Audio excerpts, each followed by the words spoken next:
We really appreciate you. And today we got an episode full of the most controversial topics going around sports, pop culture, the internet, all of that good stuff.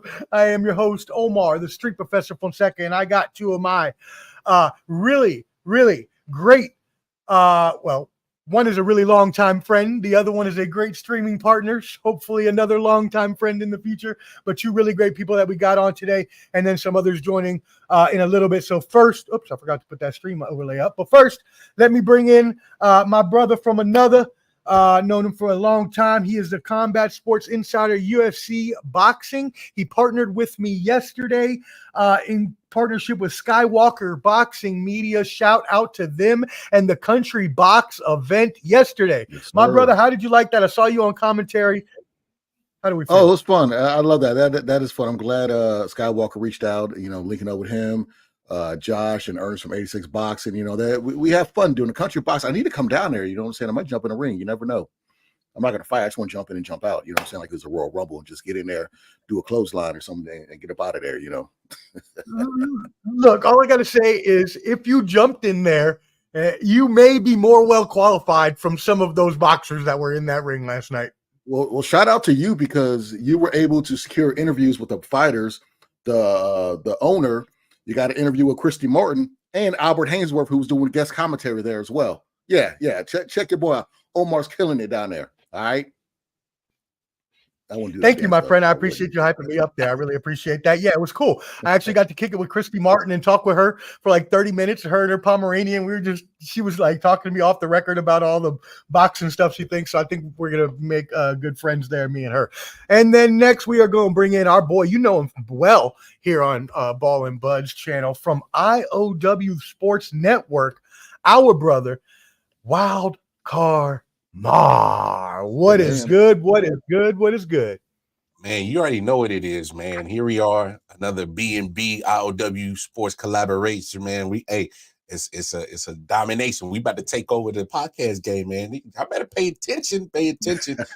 Always a pleasure to be here with my bros.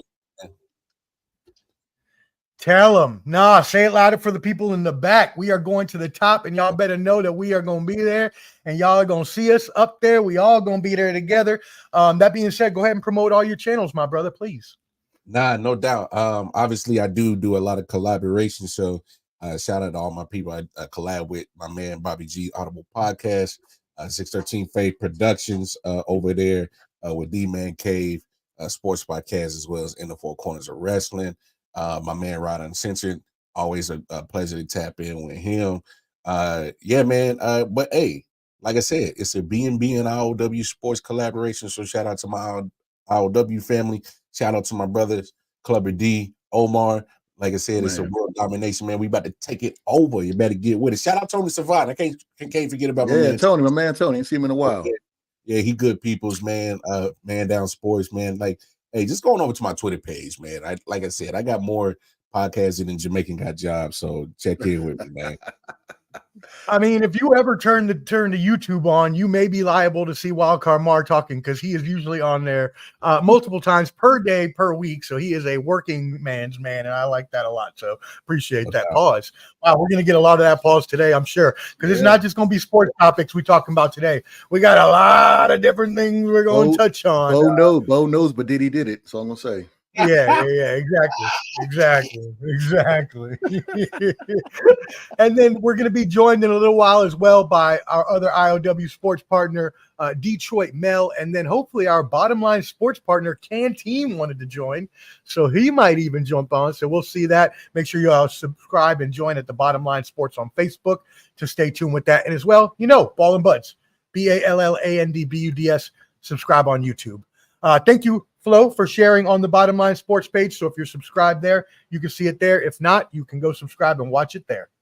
All right, let's jump into this, get this started because we got football in a little bit. So first of all, huge fight weekend this weekend. We had the UFC 306 Noche in the Spear. And then we also had the huge Canelo Alvarez versus Edgar Berlanga fight. So where do you want to start, Clubber D? You are a combat sports expert. Where do you want to start, UFC or boxing here?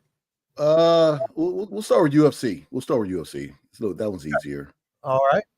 Yeah. And so we had the co-main and the main event there, right? And as most people would say, to most people, there wasn't as much action as they would like. I will let you elaborate on that. But we had Alexa Grasso, who lost her title back to the queen, Valentina Shevchenko, and I must boast you up as you boast me up, my friend. You are undefeated in your picks this weekend. Undefeated. That's right. I told you I'll take notes. And then we had Sean O'Malley. Take notes. Yep. And then we had Sean O'Malley losing to the machine. Not even going to try that name, on a decision of the cards, 49-46, 48-47, 48-47. Some people had some problems with that card or with those cards. How'd you feel about the fight and the UFC this weekend? It was pretty good card. I got a little echo. We're getting, there we go.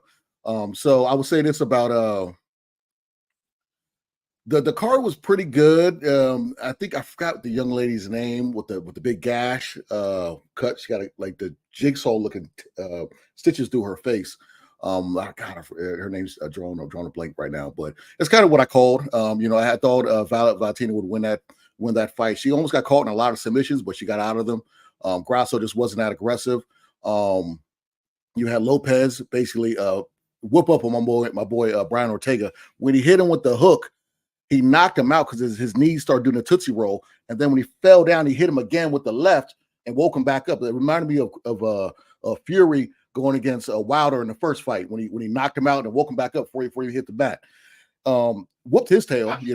T-City might be a lot. And Marat, Jesus, I told everybody if O'Malley does not knock him out, he is going to get drugged all 5 rounds. And the thing that he did after, I think it was the second round. So in the second round of the Aljo fight, O'Malley's corner was yelling out, "Go Aljo, go Aljo!" So he stand up with him and be open and get caught. They tried that with Marat. That's why Marat was like, fuck you after the first round, because they try to bait him to getting wild and stand up with O'Malley because his wrestling is garbage. But you know what I'm saying? The fights kind of went the way I thought they would go. But it was a good fight for a good showing. The Sphere looks amazing. I wish I was there. We need to tighten up on our budget so I can start going to these fights again. But it was a good card. Even though they had boxing down the street, UFC put on a good show. And shout out to Dana White because he just announced they're about to start doing boxing. Finally, he's jumping in that game. So UFC's on the up and up right now. Yeah, I must say, I saw a little bit of the actual pay-per-view and the presentation in the Sphere in between rounds when they're playing that Mexican themed Independence video, and just how amazing it was to look at. Like when they had the landscapes and stuff, it actually looked like you were out there and eagles are flying above you and shit. So the Sphere in general was just an amazing, just blow your mind kind of shit. And then the fights themselves obviously may not have lived up to everyone's hype, but they were still there. Mar, did you have any thoughts on that 306 Noche in the Sphere? I didn't catch a lot of the action, but the guy that and forgive me for not trying to pronounce his name. I don't want to butcher it up. That defeated Sugar. Dalaswale. Yeah, Dalaswale. He reminds me. Machine. Yeah, Machine. So he reminds me of a little bit of Khabib, just a little bit. And so when I kind of was looking at his highlight tape, I'm like, oh, I'm not surprised he won. He kind of reminds me of Khabib and some of them crazy Europeans that be out there in the middle of the woods fighting bears and shit. I'm like, I'm not surprised he won. So he just because he kind of gives me that Khabib kind of similarities. I could probably see this guy holding on to that belt for a minute until somebody can figure how to solve that jigsaw puzzle of his wrestling abilities. And it's going to be a minute before that, because we got to remember Khabib. If he didn't retire and walked away from the UFC, he probably could have hung on to that belt as long as he wanted, because his wrestling was that elite. It was that top tier. Like if you don't get that guy, knock him out, and you don't get your points in before the rounds in, man, it's a problem. But no, we'll see how long he's able to hold on to the belt. When you got elite wrestling abilities like that, man, it's kind of hard to defeat a guy so talented with his wrestling skills like that. You got to knock his ass out. If you don't catch him, good luck. So, but now UFC, I agree with you, Omar. The presentation in the spear was top notch. The way that they did the entrances, the way that the guys were coming out to the ring, and hey, they had the video package. The spear is amazing. I can't wait to get to Vegas and check that thing out for any kind of event that they got going on. It doesn't even have to be UFC, just whatever event they got going on. That looks dope for real. So now UFC, hey, they played it smart because if I correct me if I'm wrong, Clubber D, they weren't even supposed to be in the spear. It was a pivot, and Dana White turned and made the best out of that situation. So take it. Well, it was a date thing because they knew Canelo was coming to Vegas, but that was the only date they can actually get the sphere for. And Turkey Al-Sheikh, who was there in attendance along with Bud Crawford and Teofimo Lopez, a lot of other guys Crawford there. Or is that Kendrick Lamar? You sure? Oh, so I'm sorry. So my bad. Kendrick was there. You know what I'm saying? He was next to Schoolboy Q and all them. You know what I'm saying? Because they all look alike to me. You know, they all look alike. You know, but he was there next to Turkey Al-Sheikh. So this was part of Riyadh season. So he basically is boxing Canelo out. Whenever Canelo has a card, he's gonna put the money up to say, no, we got this. We won't take money from you because you're ducking Terrence Crawford. So he's gonna keep doing stuff like this the next time Canelo fights somebody that's not named Terrence Crawford or David Benavidez. So that was mad petty, but I love it because you're forcing fighters to fight who they need to fight. They said they lost 20 million, but at the gate, I think they made like 22 million at the gate. So they got their money back. They're Turkey Al-Sheikh got that's exactly money. So that's exactly what I was going to say. I remember we talked about that, how they were supposed to be losing the money, but I read that they made 22 million just like you at the gate. Yeah. I mean, to put on an event like that costs a lot of money. So the fact that they even made their money back and could hold it there to have that spectacle allows them to now further expand their audience. Whoever may have, been maybe a novice fan or a younger fan that saw that and now is like, okay, all in on UFC. So going back around, because we didn't get Clever D, your assessment of the boxing match. We had Canelo Alvarez in a one-sided decision over my Puerto Rican countrymen and brethren, Edgar Berlanga. He's from New York. He got knocked down and everything. You know what? He's still Puerto Rican. He got knocked down and everything. It was 118, 109 on two cards, 119, 110, a complete domination. What are your thoughts on that one? I'm going to jump out real quick so I can reset my headset. I'll be right back. First and foremost, with that card, Caleb Plant and Trevor Cumbie put on a show. Okay, that was the first time.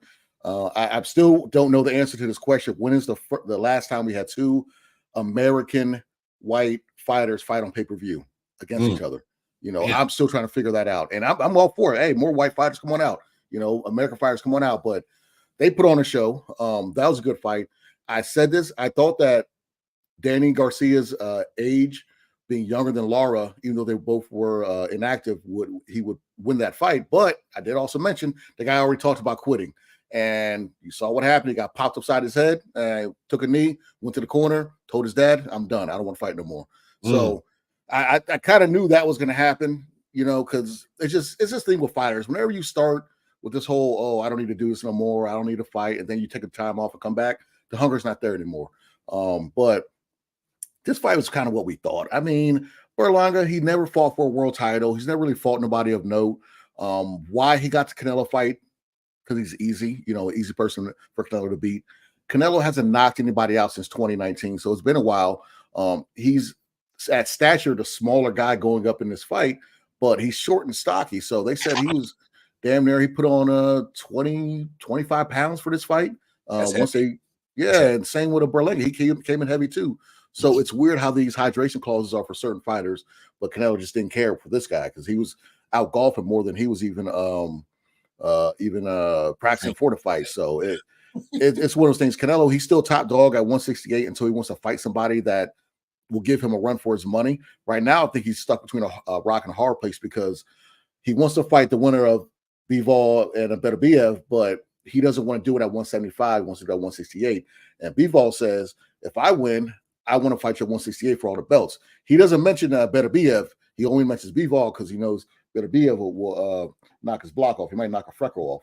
But you know, it's Canelo's. He's kind of stuck. Now that's why he mentioned, "Oh, I wouldn't mind fighting Conor McGregor or Jake Paul or somebody like that." Like, nobody will see that. We don't. If you're the top dog, nobody will see that crap, man. Fight. No, that's money grab. That's a money grab. Thank you. That's if he fights Jake Paul or Conor McGregor, that's easily not him taking an actual competitive fight. That's him taking a paycheck, bro. Mm-hmm. I don't care what nobody say. Hey, Canelo, Bud Crawford is in your fight and he's trolling you. Man, dog, fight the man. What you scared of? What you scared of? Come on now. I mean, at this point, he's reached out. He has to, right? Like, you can't just keep getting called out. I mean, he did with Benavidez, but I mean, come on now. Like, you want to make money. That Crawford fight is a money fight. Oh, big money fight. Big money fight. Well, here's the thing with that. They say that because Crawford's moving up so many weight classes, but Canelo did the same thing, moving up from 160 to fight Kovalev. And he fought him at light heavyweight when he beat Kovalev. And that was 160 to 175. So, I mean, that's 15 pounds. So Crawford's trying to do essentially the same thing coming up for 154. So the excuses are there for Canelo not to fight him. But what is your excuse of fighting Berlanga or, you know, some British guy who, you know, shouldn't even get a title shot? Or, you know, it's just it works both ways with his excuses. But as long as the belts and the commissions allow him to do it, we're stuck. We're stuck watching these fights. Yeah. It's that cherry picking crap that you just you know, pat your win-loss ratio, but we know damn well that the level of competition just ain't up to par. It is what it is. I mean, until they force these guys to take the big fights. And that's what I miss about boxing, man. Give me you know, I'm a late 80s baby. So I remember when in the 80s that middleweight division was fighting the crap out of everybody. The Four Kings. Yeah. And they was just, it didn't matter. You take the fight. Well, the commissions, they get a percentage of each pay-per-view buy. So each belt gets a part of Canelo's money. And that pay-per-view they say 650, so they probably fluff those numbers. I would say they probably did you know, 400 to 500 maybe. But each belt gets a percentage of that purse. So they're not so quick to say, oh, Canelo will get you in there with somebody that will whoop your ass, because that person's not much of a draw as Canelo. So that's where the corruption is in boxing. Oh yeah, and you definitely don't want to see Canelo lose to a guy that can't outsell or you know, get the numbers up there, because they're going to look at him like, what you doing losing to this guy? Look at Dana White's face when they gave him a route the belt. He was like, you beat my moneymaker. Dana White was hot. Be like that, man. Hell yeah, he was pissed, son. He's like, man, take this belt, man. Get up out my. And that's actually a great point. And I forgot to. That's a great point. And I forgot to ask that question to you. What is next for Sugar Sean O'Malley, who was proclaiming that he would be the face if he had this victory? Knowing Dana, he'll probably get another title shot, or he'll move up to I think 155 and get it and move up there. But you can't put him in there with Islam. Islam will knock the color out of his hair. So, you know, I think he'll just stick around. He'll probably fight. If Dane doesn't give him an immediate rematch, he'll fight probably like Peter Yan, somebody like that in the top 5, and then get back up in there with a Rock. Yeah, you got to get his confidence back. And a similar question: who does?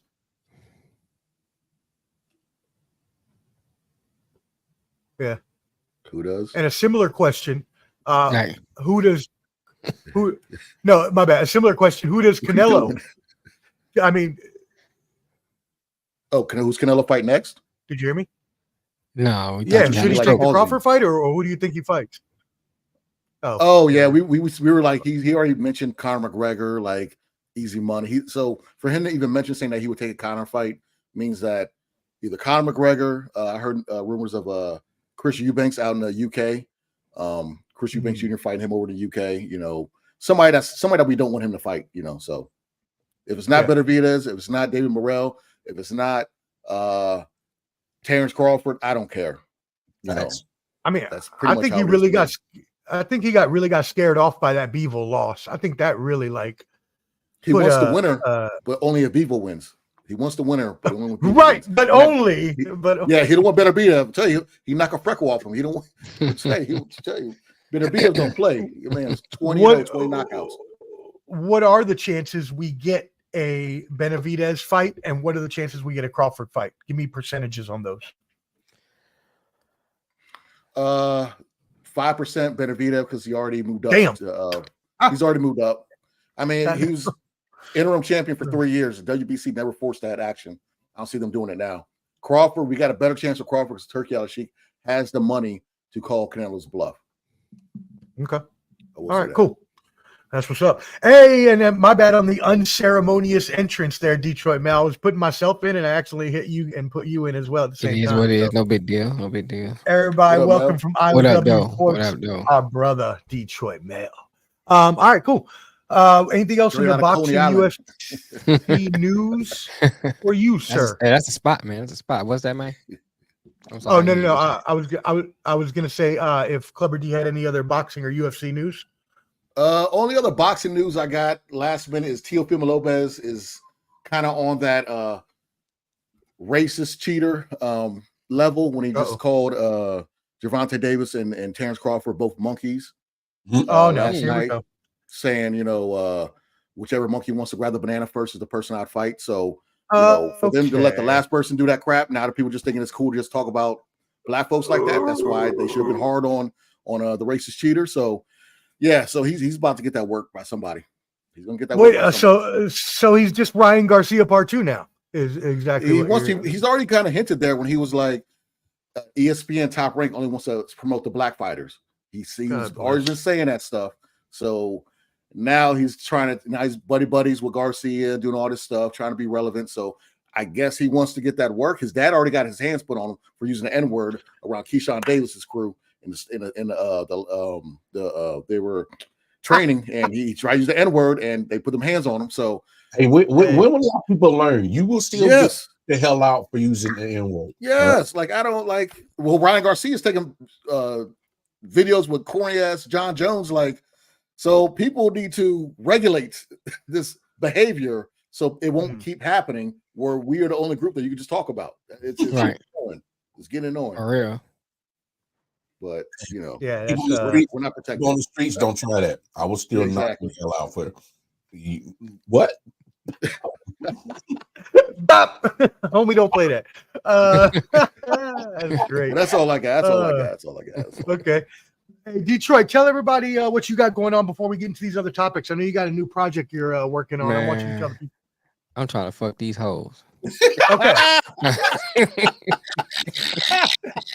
Not that project, sir. Oh, not that project. Oh, my bad. It's the wrong project. Wrong project. My bad. Diddy took your oil. Right. Diddy how much baby lotion you got in the cabinets, baby? He got a yard sale going on with baby oil.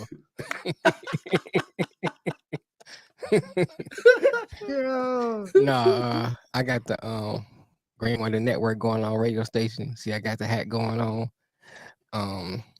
We might be getting a hookup with Ricky Smiley. So we're looking at trying to get that connection for the morning show. Okay. We don't know yet. We know somebody that know him, so we're gonna try to talk to him, see we can get the radio station partner with him some kind of way, or moving us to Sirius FM. So we trying to work on that. I'm working on I engineer the morning show on the radio station, so I'm doing that. Engineer another show with Ladies Talk. So I've been doing like 3 or 4 different shows. I got my hat in, so I've been staying busy. Staying busy. Lamar, But Yeah, yeah, y'all Lamar's check us good. out. You can download the app with your app store on iOS or Android store as Greenwater Network. If you like music, I got all types of music for music lovers. I did a couple of live DJ sets on there. We got live DJ one out of Jamaica, a couple in Rocky Mount, a few other places across the country. So it's got a lot of different varieties. So talk shows, music, live DJing, and more stuff to come. Yeah, and your boy Killing Street it. Professor did a hip hop Yeah. set on there, so you can check out my hip hop set. He It's did. beautiful. He did. And I got a He did. classic rock one coming soon. Let's go. All right, cool. Well, thank you for that, brother. All problem. right, Thank so you. let's move into some other recent topics in the NBA. This feud has been going on for a while now, but just this past week they started to go back and forth a little more as Shaq and Rudy Gobert. Shaq went on to call. So let me just say, I've got the article here. I want to make sure I quote him correctly. In August, this started when he called Gobert the worst player of all time and suggested that he wasn't worth the $250 million contract he signed. Now, whether I agree with that or not, or whether anyone else agrees with that or not, I Shaq didn't take is no lies here. okay. You felt where I was going with that. You saw where I was. I mean, you going can with that. give or take a couple dollars. I mean, he in the ballpark. You know what I'm saying? Somewhere Sean Bradley's so- like, I beg your pardon. Yeah, right. Hey, man. Hey, but how far is he from Sean Bradley? I mean, I they're on the mean- same block. They're on the same block. I mean, he's way He better. may be around the Defensively- corner. Come on now. I'll Maybe say, around the corner. defensively, Come on now. he's not bad on. He's not bad on defense. He's not bad on the defense. He's just soft, man. He's just soft. He's He's just just soft. soft. I mean, Sean Bradley was getting dunked on, ran by. I mean, yes, My Gobert's a cousin called him little Big Pitiful. soft. Like him, Brendan Haywood. I don't know who let Sean Bradley in the league. I mean, 7'6". yeah, Blue something. Bowl, rest in peace. Shit, Sean Bradley has a $100 million contract right now if he's playing. I'll tell you that much. Yeah, well, that's Just whole because of how different story. tall he is. Yeah. Shit, they had George Mirasan back when me and Clever D were in DC. I mean, it seems to beat. There's a couple big pitifuls out there. You know, Yeah. Big pitiful. there's a couple. Shout out to my cousin Zach who made that up. There's a lot of big pitifuls out there. Brendan That's great. Haywood, Oh yeah, he used to say that all the time when we go to Wizards games. That would be great. Jahidi Anyways, White. I mean, there was who was that number one pick? The guy that never panned out. Andrew was that Bynum? No, that wasn't Bynum. Not Was it Bynum. Bynum? No, I wasn't buying him. No, the one Bennett. from Canada. The one from Bennett. Bennett, Something yeah. Bennett. Yeah. Yeah. Anyways, Chuck so Neville. Gobert responds. Yeah, so Gobert responds. It's sad to see that someone accomplished as much as you did in both the sport and business is triggered by another man's finances and accomplishments. To which Shaq just responded with yesterday. I don't know why I said earlier. A lot of these big men, when I put out these challenges, they fail the test because they're sensitive. When I speak, I'm speaking facts. It may come out wrong. You may think I'm hating. What do you mean trying to stay relevant? I got 15 commercials. What the fuck you talking about? So,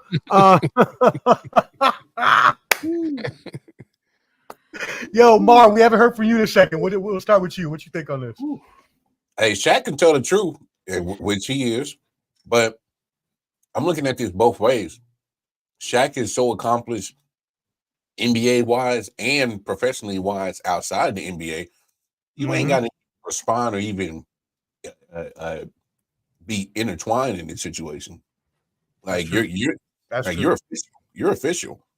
Now I do think he's only acting upon this just to be on some petty shit, which is it's entertainment. For I like us. it. All right, I like it. Man. It's entertaining. It's entertaining for us as sports fans that know Shaq Right. from sporting days. Watch him, follow him on TNT. It's entertainment, but if you actually look at the grand scheme of things, he's so accomplished that he doesn't have to. I think this is just him bored. This is literally him bored. That's what I think it is. And Rudy Gobert is like he's the low hanging fruit, so he usually gets a lot of fun. Of That's Shaq's. what it is. Yep. And to be honest, if I'm Rudy Gobert, I would take it as a challenge to shut Shaq up. because you done nothing to shut him up. Because everything he's been saying, you've given him every ammunition and reason to say it. I mean, you got all this money. Only thing I've seen you done is get dunked on, nuts in your face, and you get choked. Nuts in your mouth. When he grabbed Embiid like that, like, bro, why are you grabbing a grown man? Like, what are you doing? Like, what are you doing? So, like, Brett, like even at the Olympics, like you said, he grabbed another man and put his in some nuts. Like, what are you doing? Like the world's watching, not regional. The world is watching. So Gobert, why don't you do something about it? Like, take it as a challenge to shut Shaq up, but you keep giving them reasons to be petty with you. So but hey, it's entertainment for Shaq. Like I said, he's bored, and that's just what I see. So yeah, man, it's entertainment. It's hilarious though. I mean, it is hilarious. He is low-hanging fruit, right? He's the easy target here. And I wonder, and I want y'all to answer this too. We'll hit you next, Mel, and then get to Clubber D. But how much does him being the COVID, first one, the rat that what do they call it? What do they call him? The exactly. Zero. There you go. Ground zero, right? Yeah. You know what I'm saying? How much does that contribute to people not liking him? I mean, it's probably started it because them going around touching all the mics and that stupid shit. Stupid. Here's my thing, man. You can do stupid shit, and then when you win, it erases all that. When you play good, it erases all that. When you do stupid shit and then play like you doing stupid shit, this happens. You know what I'm saying? Like you're doing stupid shit. It's hilarious. I think with Shaq, man, it's just like it's like 50 Cent, just like the troll. You know what I'm saying? Just some people just like to troll. It's something I like to do. And then when you make it easy like this, I'm gonna take a swing at it. It's like you softball them in, I'm gonna swing. Pause. You know what I'm saying? Oh, reckless. Clubber D, what you think about this? For real, somewhere JaVale McGee is like, finally, he's off. JaVale McGee. Jesus, he ain't talking about me no more. And him saying he's like the worst in the league, and I would say also, Greg Ostertag is like, whoo.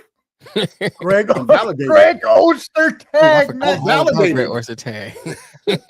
So it's like, who's the guy I had the jersey for? Was it Eric Montrose? Rest in peace. Oh, Montrose, sorry. Rest in peace. Rest in peace. He died. Oh, yeah, he passed. I think 2 years ago. But he did. But yeah, so it's one of those things where what up, Jason? Shout out our boy Jason. He's in Puerto Rico with the family right now. He might be back. But hey, come visit.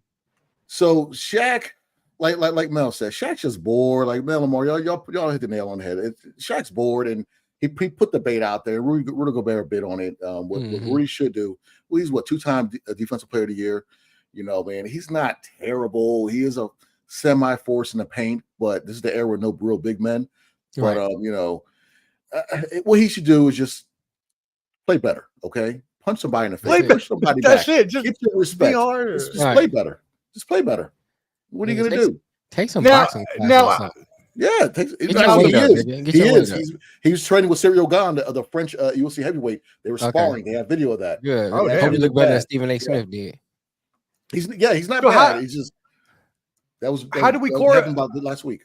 Okay. How do we correlate then, Clubber D and others? How do we correlate that he is so soft in the post, but has yet won 4 defensive player of the year awards? Well, how much? Because it's a style. I think it's the style of the game of European game over American game.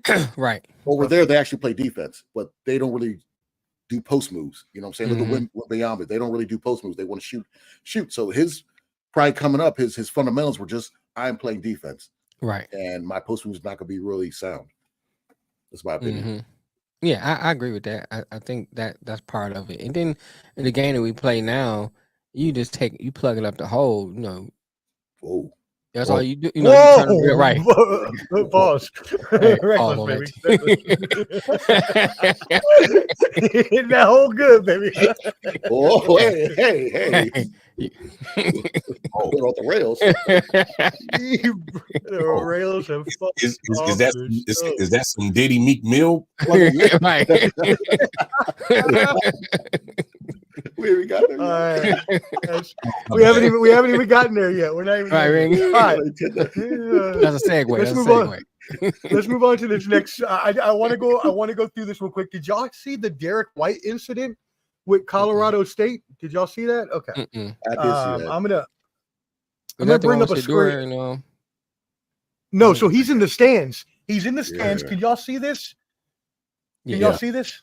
Okay, you're not going to be able to hear it, but just watch it. So he's in the stands, and they apparently, from the story of other people around him, Derek White had been talking trash as a Colorado fan to the Colorado State fans the whole game, and apparently they started to get a little testy about it. So watch this. A little feisty, huh? Boom! So he hits him with a backhand. Let's go back and see that again. The old man.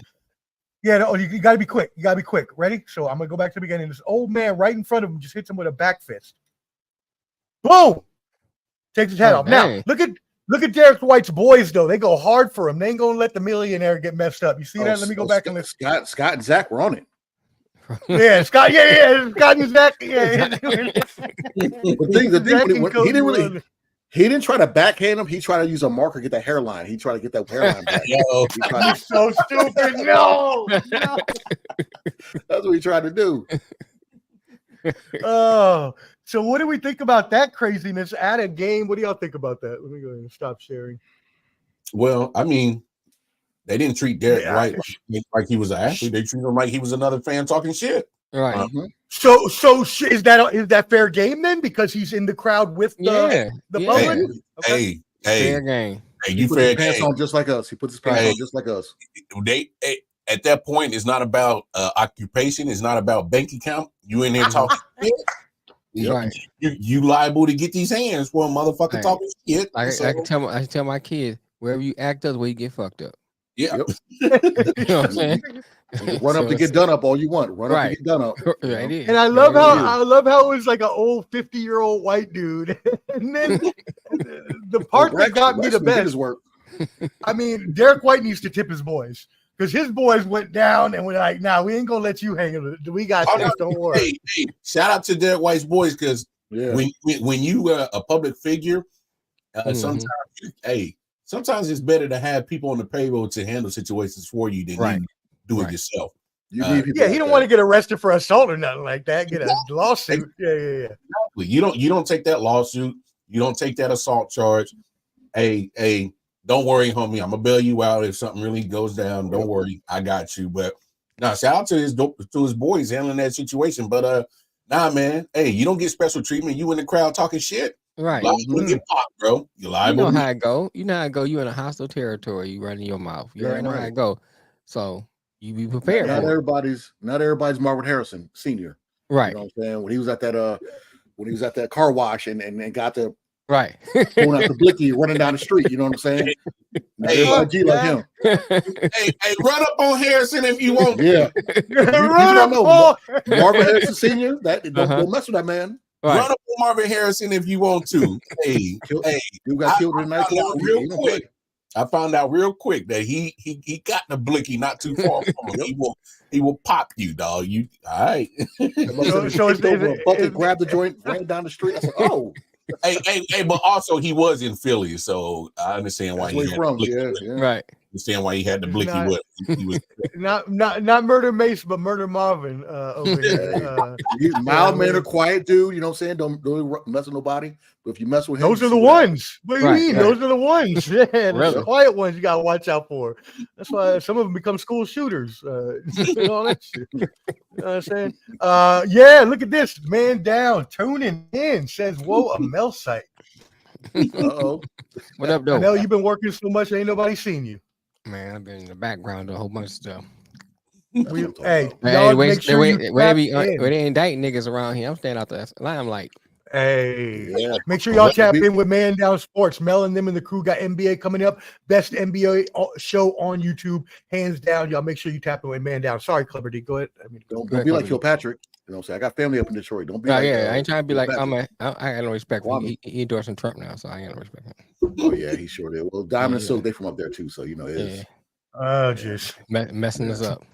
Let's not get into I voted for that Negro too. Got a couple of scarecrows out there.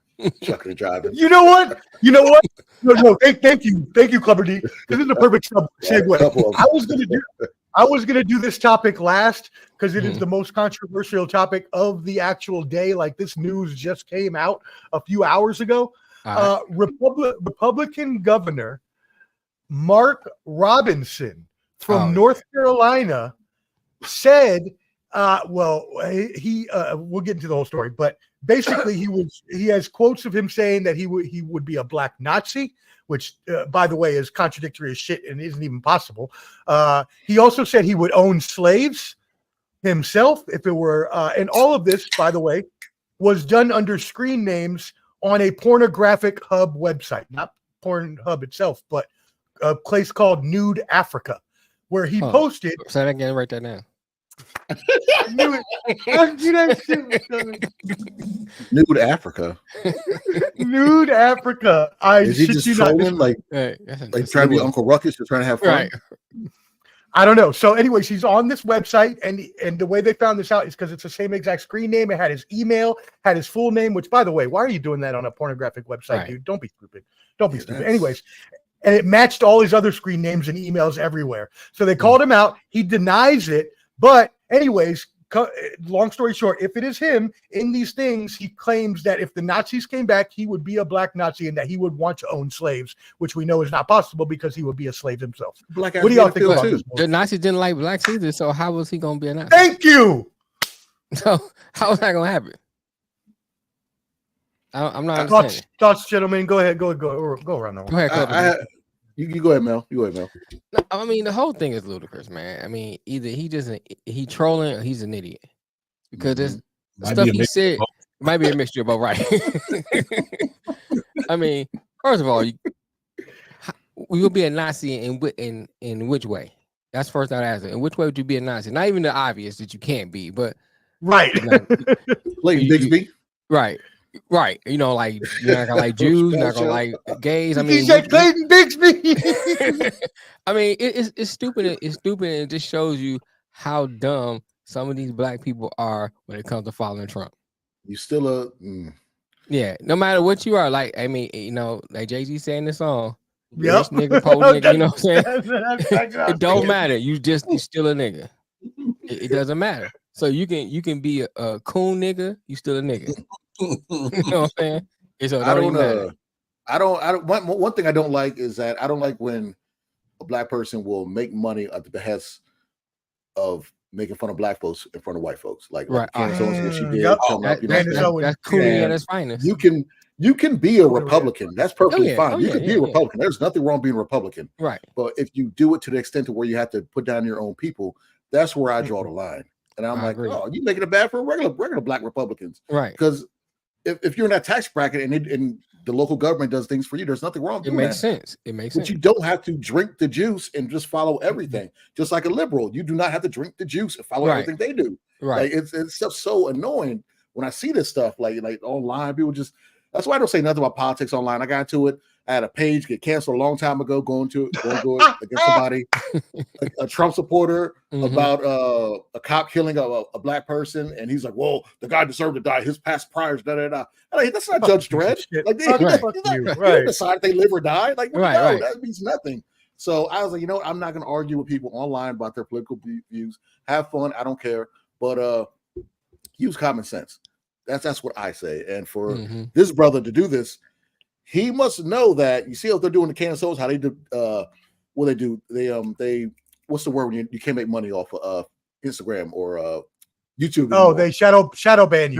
Not shadow ban, deplatform, de-something her. Oh, deplatform, deplatform. Yeah, okay. She doesn't make no money because she's been going to Israel. I'm like, sweetheart, you talking about oh yeah, they got her. Yeah, they got her. I saw that. You were not the complexion for protection. Her fresh and fit. Nico, you are not the complexion for protection. Keep talking stuff about them. You are not protected. Okay.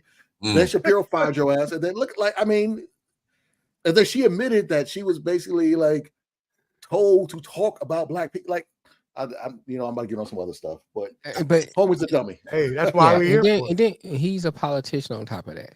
So he's not even just like a regular Joe like us. He's a politician with these stupid views. Yeah. That's what makes it even worse to me. You know what I'm saying? It's like, come on. you can feel how you want, like Coach G said about being a right. Uncle Ruckus. Shucking and driving. Shucking and jiving. Yeah. That shit gets on my nerves, man. Old Uncle Ruckus. Hey, for real. Hey man, that's crazy. It's still 2024. We got motherfuckers still shucking and jiving, trying to think that hey, nobody call nobody else master no more, but you ain't got to jive like you got Right. one. Like, Yes, come on. boss. Yes, a boss. Yes, a boss. People don't understand the value of Uncle Ruckus's character and Yep. Right. Samuel Jackson from Django. Like when people that aren't from our culture see that, like, Right. oh, he's just a bad guy. That's real. Like y'all don't understand the meaning. Like, Right. there's a lot of them. A lot of them. We deal with that shit all the time, man. It's wild. Yo, I'm not I wish I from North Carolina. Go ahead. Mel can tell you, dog. There's some special people out in North Carolina, man. Oh, A lot of shuckers and drivers out here. Yeah, A lot of them. special people in North Carolina. Yeah. I ain't surprised. I mean, some of it, I ain't gonna get too deep in, but some of it just comes from, being in the culture of slavery. Mm-hmm. You still you carrying that trauma over with some of them beliefs and all that thing, and you see it affected people in the North different than it did in the South. Because some of the people came up there, and so it affected them different. I see the ones in the North act a different way. You can see the effects of it, but it's a different response. Right. Down here, it's a different response where it's more like we still under that oppression of the taskmaster. We still got to shuck and drive. We still got to a boss, and that kind of thing. It's very true because my mom and my dad, they're both from Louisiana, and my mom, she's retired back. She's back down there, and where she lives, she's not far from Grambling, where she went to school. But it's a small town, Bernice. Shout out to Bernice, where the black folks are in the middle. The white folks are on the outside. Like it's not like I'm from Northern Virginia. It's not like there's a lot of interaction. Right. We just stick to our own. You know what I'm saying? And like, me, I'll see. So, hey, how you doing? And you do that. And if the person's not my complexion in that area, they or not even acknowledge. But that's like passed down stuff. Like, oh, they'll go over there. We ain't gonna mess, man. Yeah. It's I'm not used to that, but it's still like that in the South. It still is. So in some areas it is. It's unfortunate. And then this guy becomes a politician. And now he's making laws based on those thoughts and the ideology. Yep. And so then you think, oh, we got a brother in there, but no, he's making laws that's going to be against you because that's how his thinking is like that. His thinking is his ideology and thinking is anti-black. As a man, Tyreek Rashid said, Tyreek, is it Tyreek Rashid? Tyreek Rashid. Yeah. Tether. Yeah, a lot of tethers and bed witches out there. For really. For real. And that was the part that stuck out with me the most was like, damn, you got all these views and now you're a politician. Like, how the hell did you even get this far as a politician? Well, I can answer that question myself as I just asked it. But as I just asked it myself. But anyway, y'all remember in the show when Uncle Ruckus tested his DNA? Oh yeah. He's like 100. He said it came back 102% African with a 2% margin of error. This one said he had reverse vitiligo. What is reverse vitiligo?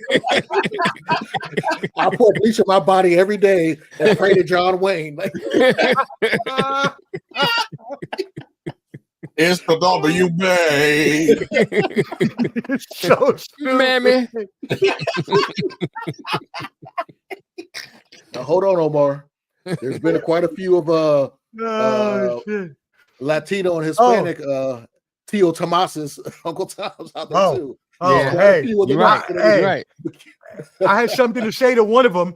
And well, you old punk ass mother who went up there at the Trump rally and tried to support him when you're Puerto Rican out here knowing the way he treats us.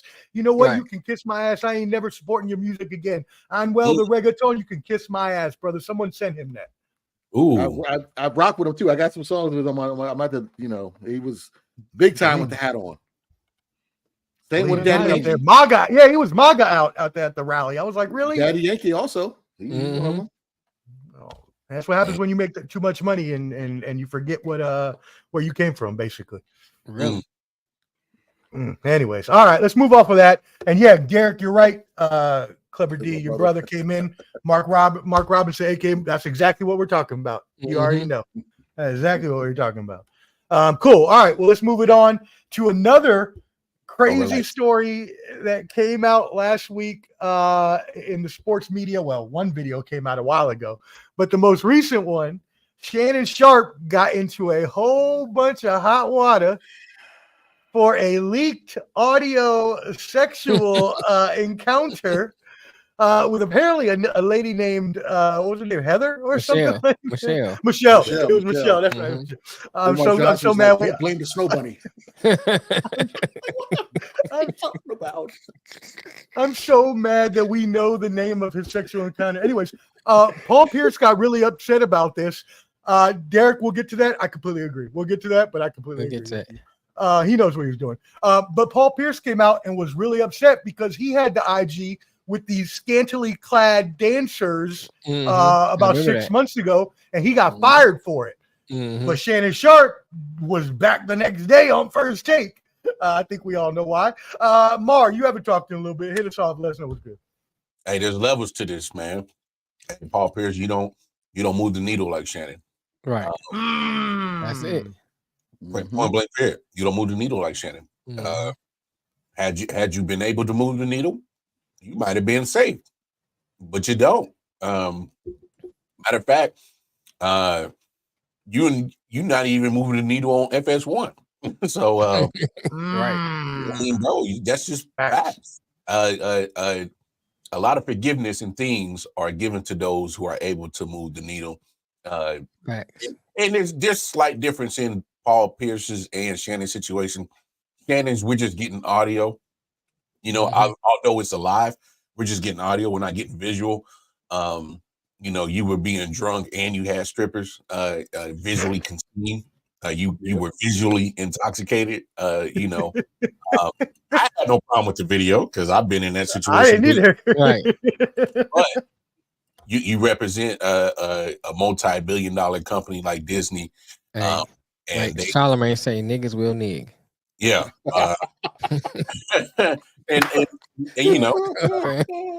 So when you visually get caught in the act on your live and Shannon's is just audio, they're also going to have a little bit of a leeway for that situation. But it all comes down to the point where you are not Shannon Sharpe. You are Paul Pierce. All right. They don't damn about moving on from you. They had no problem moving on for you. Shannon got a little bit of favor when you got your most highly paid employee, and Stephen A. Smith has vouched for him and got him a job. They're going to have a little bit of leeway for Shannon. That right there, because Yep. he makes a lot of damn money, and because that show is the hottest network show on morning television. Clubber D, what do you think about that? Mar basically hit on the head. I put it like this: when Paul Pierce was starting for the Celtics, and I love you, Truth. I love you, baby. Brian Scalabrine. If Paul Pierce showed up late for practice, and Brian Scalabrine showed up late for practice, who's getting in trouble? Scalabrine. Okay, let's not make a wrong and then talk about another person's wrong and get mad that you got disciplined more than him. How about you just don't? Wow. Right. Okay, use your common sense. Stop with the mentality of, oh, well, I messed up. Well, he messed up, but you guys are harder on me. But we both just don't mess up. Use your common sense. Just don't do it. Like, take that mentality away. And also, just to touch on Shannon Sharpe real quick, I agree with Michael Irvin, who's on It Is What It Is with Cam and Mace. You heard the noises. We heard no clapping. I was going to say the same thing. I was going to say the same. He wasn't getting nothing to eat because he was moaning and groaning too. Right. So, what was? It sounded like it just sounded like they both was on the mic saying, "Oh, baby, yes." You know what I'm saying? It sounded just like that. Kinda, even if listen to the conversation, it's no distance between the audio. You know what I'm saying? Yeah. It sounds like they up. It just sounded like they up on the same mic. It just sounded staged, and then it makes you start thinking about going back to, like, you see them all hanging around all these gay guys. You see them. Hey man, and there's no problem with him. There's no problem with that. That's what you want to do. But my thing is, like, I say this about it when it's like you deny it. Be who you gonna be. You know what I'm saying? Stand on that shit, 10 toes down. That's what you are. That's what you are. Especially nowadays. Who cares? Yeah, Yeah, You know what I'm saying? But don't try to front like. So are you saying, and unsubstantiated, by the way, this is alleged, y'all. Are you Alleged. saying that this conspiracy theory is just Shannon Sharp purposely releasing this to prove that he's not gay? I'm saying that it gives it some kind of merit to it. It gives you some kind of pause. It gives you some time to think about. Hey, dog. I wonder if sold out. His merchandise sold out, and his dick pill sold out. Let's be real. Right. Sold out. Right. Hey, fellas, be real. They Be did. real. Go ahead. Let's be real. I didn't know he had to. All I'm saying is, let's be real. All four of us, if that was us, Yeah. What? We trying to knock the box out the frame. It'd be more like, bitch, you better take this. You know what I'm saying? It'd be more like that. There'll be a lot more talking. There'll be a lot more talking. Some of these mothers listening are getting flashbacks right now from me right now. They're listening right now. Some of these mothers that are listening, you know what I'm saying? They're getting flashbacks. You're getting comments now. He ain't lying. He ain't lying. I remember his beard was small. I sat on his face. You know what I'm saying? I I helped that beard to grow. Hey, got all people complaining about my snoring. You know what I'm saying? Ones. Hey, we gotta keep it real. We are not Cinemax right at 9 o'clock when they just switched over to the soft joint. No, Right. The old we Cinemax, the old Cinemax. Hey, I'm talking about we got Tim's on in the fitted. We trying to knock something out. Right? Yeah, it just don't. It don't That top ain't of that Like too. this, hold the shirt up like that. Right. And on top of that too, you can't tell me a man who does this for a living. What we doing? Don't know how to run IG. Don't understand how IG works. That's my thing.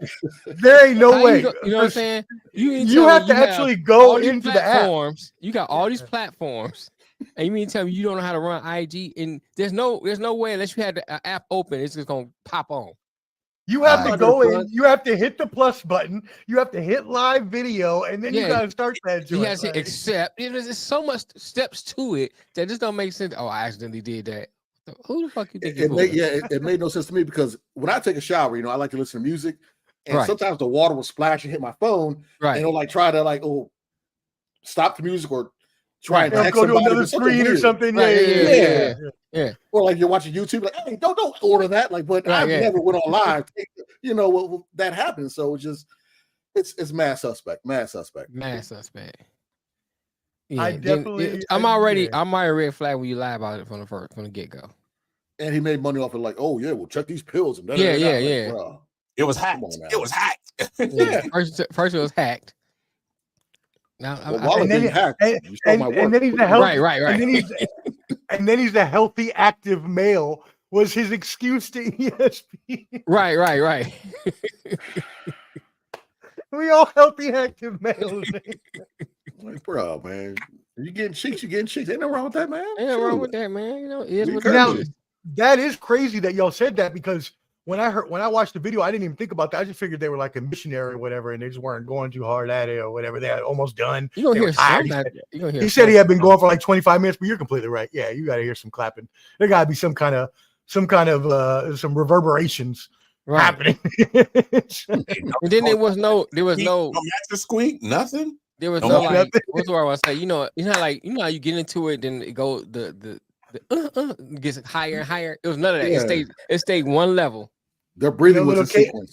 Yeah. It was. There was no escalation. It was no escalation. It just stayed all one monotone level.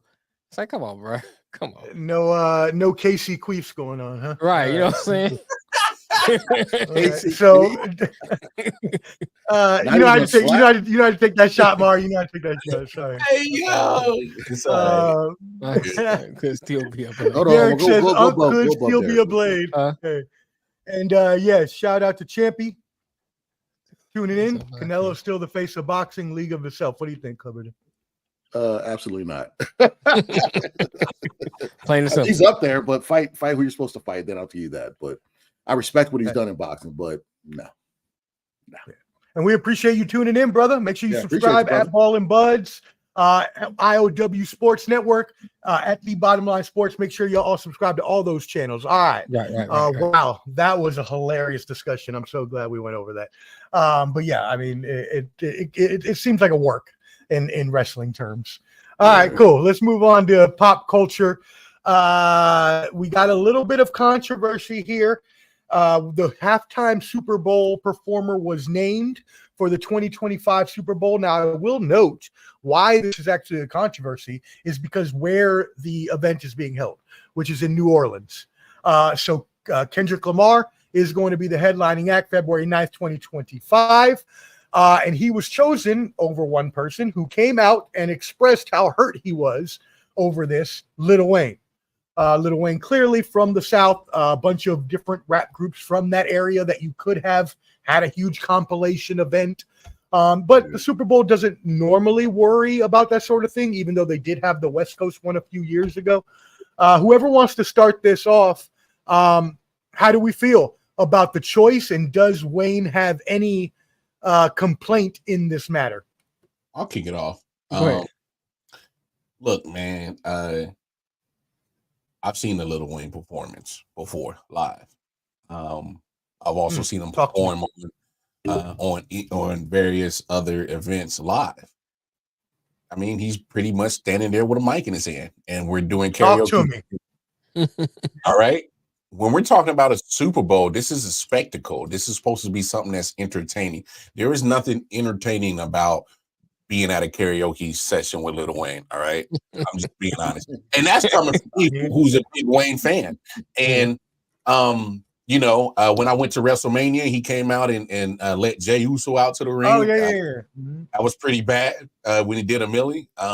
Look, Kendrick's going to give you the showmanship part of being part of a Super Bowl. Boom. Right. All right. That's what it's about. Look, and we got to remember, not only with the partnership with Rock Nation and Jay-Z, but the host cities get final say on who's performing. So obviously, you know, that's a big indictment. Yeah. Your city is like, we don't want this nigga either. Exactly. That's something about the host city not wanting you there. I'm not saying him as a guest appearance, you know, like they did in other Super Bowls, is totally fine. If you want to pay homage to New Orleans, that's fine. But if we're talking about main attraction of the person that's supposed to be the main entertainer for the Super Bowl, I have no issues with it. It is what it is. Name another person that's hotter than Kendrick Lamar in the music business right now. I mean, come on now. What are we talking about? That's one of the things that was said. It's like, okay, well, he's the one that has all the hit songs out, getting, demolishing. They still playing Not Like Us, man. Every time I go down on the street, we hear Not Like Us. So they play that shit here in Nashville. In Country Music Town, they play that. So it's like, it's hard to name another this song that's so popular. It's hard to name another. Ether was popular, but I didn't hear it in clubs like I hear. Yeah, you hear it Not Like Us everywhere. Oh, the HBCUs ain't even got a hold of Not Like Us. Yes. They get a hold of that. Wait till they get a hold of that joint. Dog, it's going to be something crazy, dog. I would say this. I like that. I would say this. I think there's a lot of moving parts to this. I mean, if you look at it from a standpoint of, okay, if I bring out Lil Wayne, right? Well, let me back up. The Super Bowl in LA set a precedence when they did. You know, they brought out everybody from the West Coast. Dr. Dre, Eminem, So then when Usher, he brought all Atlanta artists out there. So it still kind of followed that precedent, even though they wasn't in Atlanta, but he still brought out Atlanta artists. You know, so then people think it's going to follow suit. Okay, now we're going to New Orleans. Let's get Wayne, Cash Money. Let's get No Limit. You know what I'm saying? Kind of bring. But then you got to look at the other side of that. Okay, are they going to draw people in? Who wants to see that? I mean, you know, so you got to think about that part. Then you got to think, okay, then some people might say, well, you can still do Kendrick and Kendrick invite Wayne. Then what do you do about Drake? You know what I'm saying? Rock with each other. Yeah. So it's like you got all those moving parts. So then the bottom line is, as an executive, as someone as a businessman, I got to think, what's my best option? Kendrick Lamar. He's hot right now. He has the showmanship. You know, he has all the things that to me is better business decision. And I understand Wayne being upset because it's from a city, you know what I'm saying? But at this time, and then I can do it. It's not the best decision, because if I bring you out, then you want to bring the rest of your crew. Well, Drake's part of that. What we do with that? Right. You know what I'm saying? Yeah, y'all are boys, right? Yeah. Right. So Wayne don't even support the New Orleans team and the Saints. He's a Packers fan. What are we Right. talking? Yeah, he's a Packers fan. Really? Right. But he's from the area though. But he's from the area, right? But he don't represent. Well, I would Like say you would this. think you put together like No Limit Soldiers and Silk the Shocker, my boy. You know, get him out there doing. Right. He dated Maya too. Why? You know, I love Silk Yeah. the Shocker. Yeah. Look, Worst rapper ever. I have no problem. I have no problem if they bring out No Limit and Cash Money, but that only attracts us. Yeah. Like we Yeah. all four of us are fans of No Limit and Cash Money. attracts white, black. He goes all he Kendrick spans all the different demographics. Exactly. He transcends so many demographics because so many people listen to his music. Right. That's how you attract more than one viewership demographic, putting Kendrick on there. And that's what the NFL is all about. They're trying to get as much viewership from demographics, not just I will say this. Go ahead, Clover. You guys are missing one thing in this whole equation. Mm-hmm. Chestnut checkers. Remember when Jay-Z, Drake, Lil Wayne, Baby were all sneak dissing and kidnapped the baby, and then Jay-Z was like, kidnapped the baby. Y'all ain't got my baby's money. Right. Who's in charge now? Okay. Right. So you think your black ass is gonna come up here and perform in New Orleans? No. You're one like Mel, like you guys said, his performances aren't that great. Like he's been in and out of rehab. He's not there all the way. Sometimes. He looks sick too, man. He does. So you gotta have somebody to represent, you know, and he doesn't look like one of the right folks. Okay. He looks like one of the folks that should be in the crowd looking in. All right. Right. We can't have Susie from going to Wegmans or eating at Coney Islands to see Lil Wayne performing when they rather have Kendrick, who they're probably familiar or their daughter's familiar with them. So that's my take on it. Fair point. That's a fair point. Chestnut checkers. You want to talk junk? Look at you now. Right. As somebody put on Twitter, he has the availability, the superstars, global, as y'all said, mainstream kind of reach. He's an incredible live performer, like you mentioned, Mar, right? Versus Wayne, who isn't. And he has new music coming out.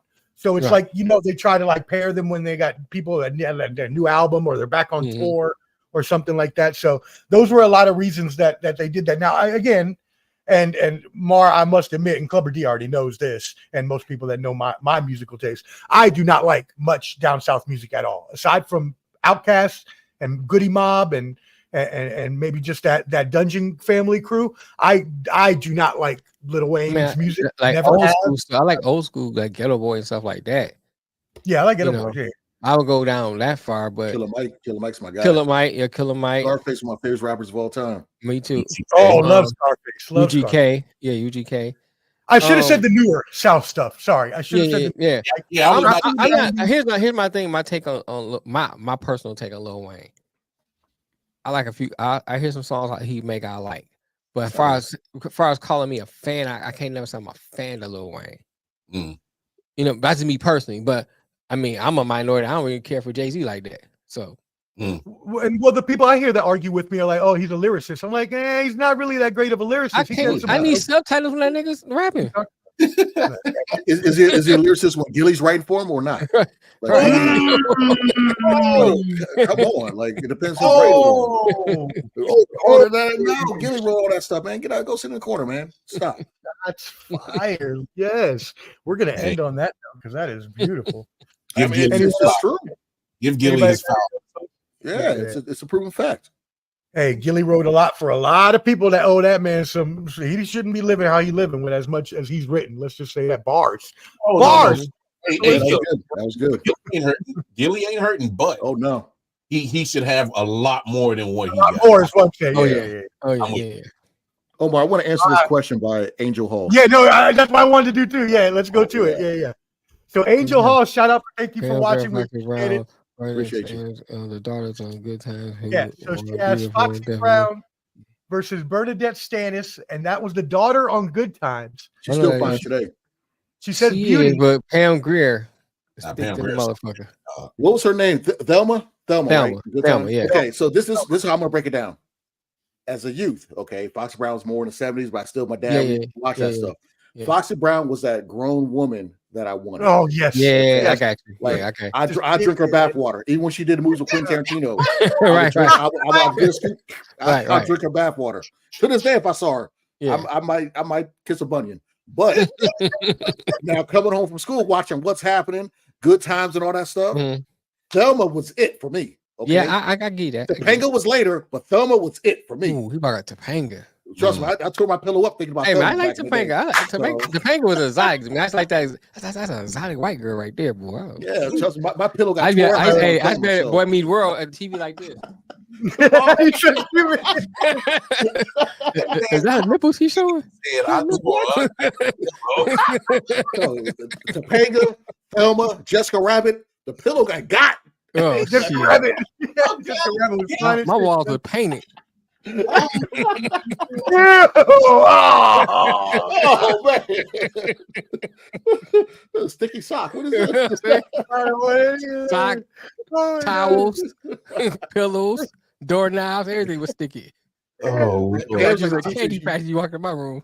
man, what the hell was you doing? Was you just Slanging that shit. Right, what was you doing? Right. What were you doing? Just letting it go. She's like that white police. I don't know what she was at police academy, where she used to hold the other dude after PT or whatever, and like, well, that's what Pam Grier. Yeah, that's what I wanted. You're talking okay.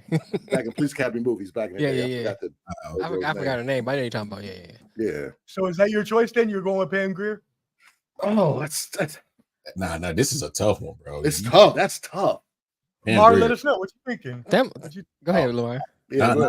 Dog, this is the joint that you just call heads or tail and let fate call what it is, because you can't go either way. What up, John? What up, John?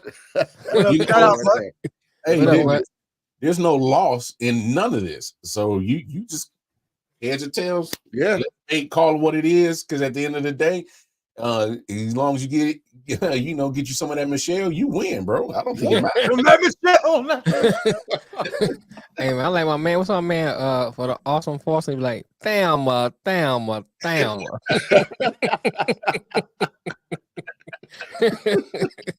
I just pictured Michael coming in and telling me to snitch, kind of walking. You would tell him. Or Bookman walking up in there. What y'all doing in here? I'm telling. I jumped out the window. James came home. Boy, he came home by crying. I'm like Bernie Mac. Oh, faggot ass Michael.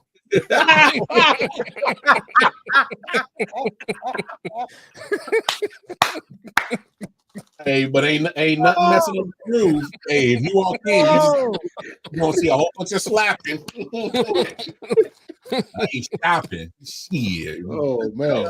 Oh, that's great. Shout out to Angel. That's an amazing question. Good question. Bunch of degenerates. What's your answer though, Mel? What's your answer? I'm like Clubber D, man. Like young Thelma. When you coming home, that was the shit.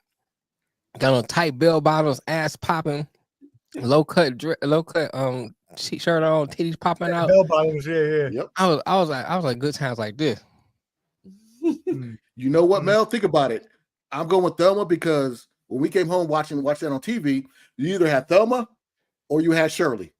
So Thelma was the choice. I'm gonna go with Thelma because you know what's happening. You had Shirley. Shirley was cooking my dinner. I thought I was fucking Thelma. Janet Jackson was with or D, whatever the little girl. But Janet Jackson was too young then. She was too young. She was too young then. But I mean, I'm like you. Foxy Brown was like you saw the reruns of it. You didn't, what I'm saying? It was more my parents. More my parents' era. I mean, I thought she was a nice looking woman, but she was a grown woman. For us, Thelma was more relatable because she was close to our age. Foxy holds you for detention. That's like detention. Yeah, right. That's that fantasy. Yeah. I won't give me an older woman type thing, but Thelma was more attainable, for lack of better words. You know what I mean? It's more in your mind. He close to your age. That was, man, out kicking y'all coverage, y'all ugly bastards. Y'all ain't getting no damn Thelma.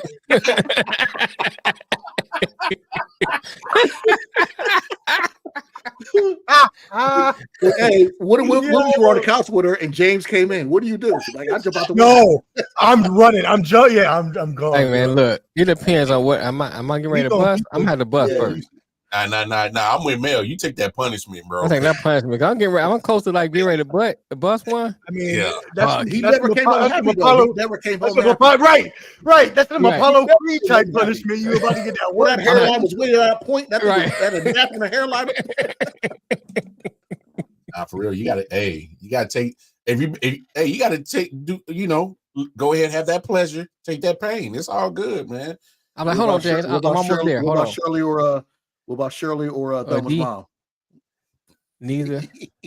I'm good. You be fucking her. You be fucking Florida. She be like, damn.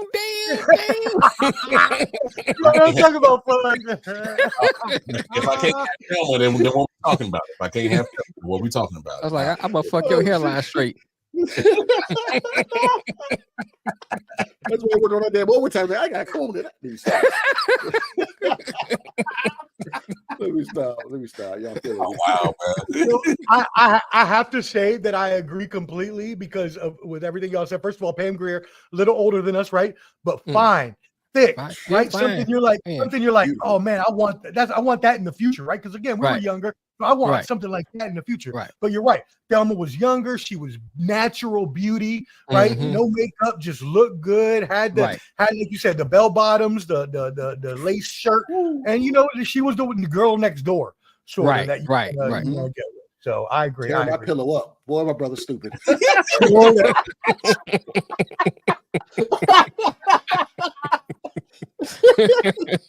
That field goal, man. Stupid, Derek. I can't. Oh man, that was a great question. Thank you, Angel Hall, for tuning in. We really appreciate it. Y'all got that one. Yeah, thank everybody for tuning in. Make sure you subscribe at Ball and Buds, at I.O.W. Sports, at The Bottom Line Sports. We got two more quick topics, and we'll be out of here before the game is on. Diddy was denied bail. So I'm only updating this story because obviously we were all on the last time we talked about this. He went up, he offered the judge $50 million and offered the condition that no women would be allowed at his house unless they were related to him. And the judge still turned all of that down. So whoever wants to start off here, what are our thoughts on spending the rest of his time in jail? He made his bed, man. Look. And when like they said, he was known for intimidating witnesses, paying off witnesses and stuff like that, and not giving you bail. And then when you had a chance, each time they gave him a chance, and each time he got caught or something, they gave him a chance, he still went back and did the same behavior. So they looking at that kind of stuff, and they like, why should we give you bail? You proven that you're not gonna do what you're supposed to do. We're gonna keep you locked up, or we're not. You can't do anything else wrong. So he should know he wasn't getting bail. Then they complain about, oh my God. $1 million is a lot of money, though. He's like, oh my God, he has bad living conditions. Motherfucker, you in jail. Yo, when I was watching the news, and when they said that, they were like, it was Donald Trump's former lawyer or whatever. He was like, he's gonna be living in despicable conditions. I'm like, yo, he has traumatized thousands of people. Look, I was locked up one time in Elmhurst, which is I think it's the 7th precinct in Detroit. Terrible jail. Terrible. I mean, you see the rats in the back. It's got the little slab and the toilet right there. It's dark. It's like the one light down the hall is darker the whole thing. I'm saying my thing is it's a jail, nigga. What you think you're gonna be at? Right. You know Every jail is bad. And right? they gave you the bologna sandwich with 2 pieces of bread. That was it. Right. That's all you get. You get the apple cup. Mean, what you thought you was gonna get? Water, steak, juice pack. That's it. That in Norfolk, when I was down in Norfolk, got the same thing. You better make some burritos. So it's like, come on, man. You better make some packed burritos, some ramen burritos. Really? I couldn't believe that when they said that. I had the audacity to feel bad for him. I'm like, Mar, I saw you laughing about that. The audacity that they would feel bad for this character. What do you think? How do you feel bad for a piece of shit that's made a lot of people's lives hell? How? Hey man, Mel said it. You made your bed, you lie in it. You've been a disgusting pervert for a minute. Obviously a lot of stuff was rumors, but now some of this stuff's coming to light, dog. Everything you do in the dark comes to light, bro. Dog, you come on the roof, baby. Hey, Hey, Cat Williams told us early 2024 He said all this gonna happen. He said all this was gonna happen. Y'all paid attention. He called it. It's happening. Mhm. It is what it is. You gotta pay, dog. It is what it is. Here's my thing. Here's my thing, Lamar, too. And this is how I think. Mm-hmm. If I see they got Weinstein, if I see they got Epstein, What made you think they weren't gonna get you? I'm a black man. Yes. Mhm. I'm thinking I'm about to stop doing everything I'm doing. Well, I'm going away somewhere they don't expedite. One or two. Protection. You damn You know straight. what I'm saying? It's one of those two things that's gonna happen. You got to understand. Clever, you said something similar last time, right? You said something similar. Well, to that. you look at it like this: J-Lo has evaded the wall, okay? Yep. She's getting somebody her level or whatever. Mhm. And Puffy has always evaded his Negro wake up call. Yeah. When that Cassie video came out, because R. Kelly said in jail, he said until they put the cuffs on him, he's fine. When that Cassie video came out, that's over. Is it? It's all hearsay. It's all, Right. this, maybe yes, no. When we got footage of him doing that to that young lady, oh no, it's a wrap. They're gonna get him sooner or later. Sooner or later, it was it. This motherfucker recorded half the shit, so he got tapes of it. So he got his yeah. own evidence. How dumb are you? You're recording all of your illegal actions. I don't understand what we're doing here. What do you think you're bigger than a man? Right. That's exactly what it is. That's exactly right. Yep. Damn. Any other thoughts on that before we move on to the last topic of the day, gentlemen? He doesn't deserve any more of our time anyways. Tyreek Hill. This is the big topic that we need to talk about. Obviously, this happened last week. Tyreek Hill was detained by the police. No need to show the video. Everybody has seen it. He was pulled out of the car by Danny Torres, an officer of 27 years on the force. I will get into a little bit more of his past in a second. I look down. What I missed?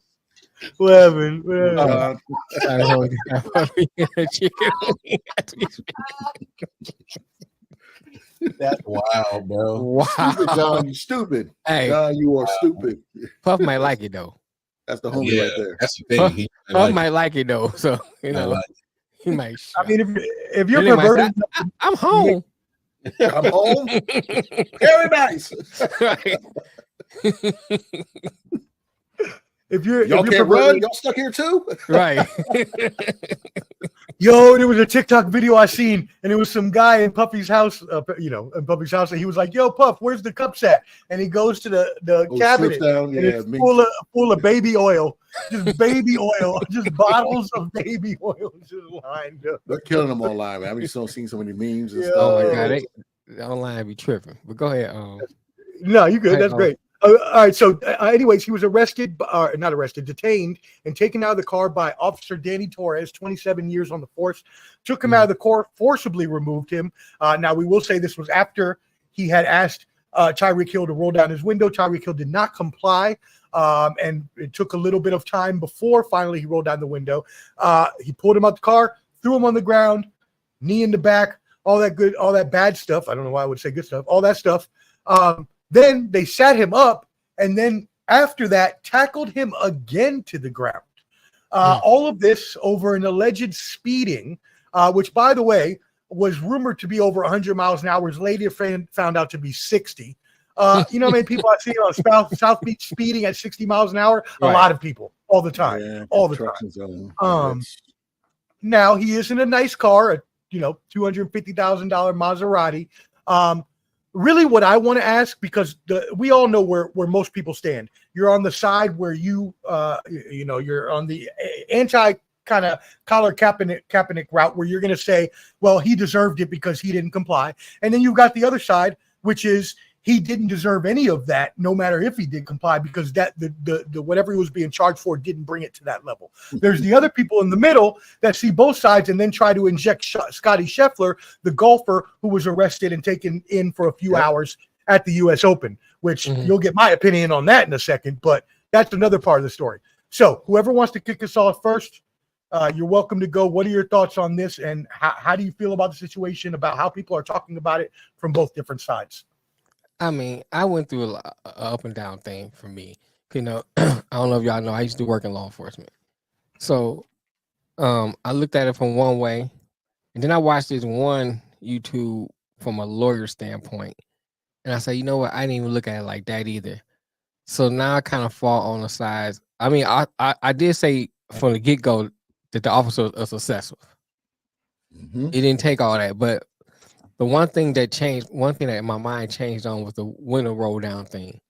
So basically, like the lawyer said, even if he cracked his window, it's still in compliance as far as the law goes, because he didn't say how far he needs to roll it down. Well, he said you roll your window down. So if he cracked it and had him the license, he's in compliance.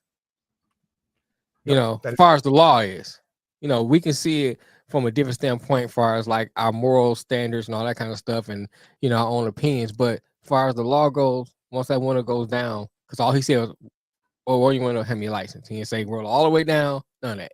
So he was in compliance. I've known plenty of people that have used that law and they only roll their window down a little bit and hand their ID out of there, and that's right, it. And then right. keep moving. So yeah, then you add on top of it, later you find out that this officer has done this conduct before. Conduct. It's not it's just not his first time. He has a history. So let me update this real quick. So he has on record at least 6 suspensions. 4 of them are just for a few days. One was a 10-day suspension, and one was a 20-day suspension. All for forcible actions, all for abusive actions. Yeah, he still has a job. Go ahead, keep going. And this is the issue I have with that too. I can't remember what's that officer that ended up killing somebody, but he kept going from department to department. Yeah, I read that story. I read that story. Yeah, right. So my thing is, yeah, you're right. That's what it was. So my thing is, why do we have to keep going through this where you have an officer going from department to department or incident to incident, and then until someone gets killed, then all of a sudden, let's take action. You had a chance to take action a long time ago when they showed you who they were, and the crazy thing, when you go through hiring, you go through this rigorous thing. First, you take a written test. Then you got to go through this review board. You go through all this other thing. You do something. No, down here, they still do lie detector test, which is crazy as hell. But, you go through, they still do that down here. But up north, they don't really do that. But you go through all this process. You go through a psychovalve, all that stuff, and you still got crazy people on the force. Yeah, that's wild. You know what I'm saying? That's crazy. It's crazy to me, man, how you still have these people still passing your rigorous tests in quotation marks, and they still out here on the force, not seem to be sane, but they went through a psychovalve. It make sense to me. It doesn't really make sense, because you're right. How they still pass these evals. And again, look, I passed when I went into the military and got my clearance. I passed a one of those the test that the lie detector test, whatever. Yeah, I passed all that. Yeah, I've been through it. Yeah, look, there are ways to get around those sorts of things. There are ways to intervene those sorts of things. But the fact is that most people who turn, let me take that back before I get us canceled. Some of these police officers that end up being abusive in power are people that were bullied or abused earlier in their life, and now they want to go and take it out on people. And when you're in the police force, you have that power, because when you pull somebody over, ostensibly, you're basically God in that situation as a police officer, because you have all the power. Here's another point I want to make too, because you said it made me think about this. There's another part to this. So when you go through, you're in law enforcement and you see things over and over again, there's no decompression that they give you. You know what I'm saying? You got to do it yourself, but there's no, and I'm gonna give you a good example. So I worked in the school police department when I was in Detroit. And anybody know about Detroit, it's mostly black. And before I went into work that job, I'm pro-black, everything, blah, blah, blah. When I got to that job, I hated kids.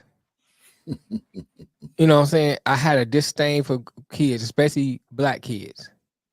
And it took for me to get out of that decompress and realize, because there's no way of decompression while you in that job.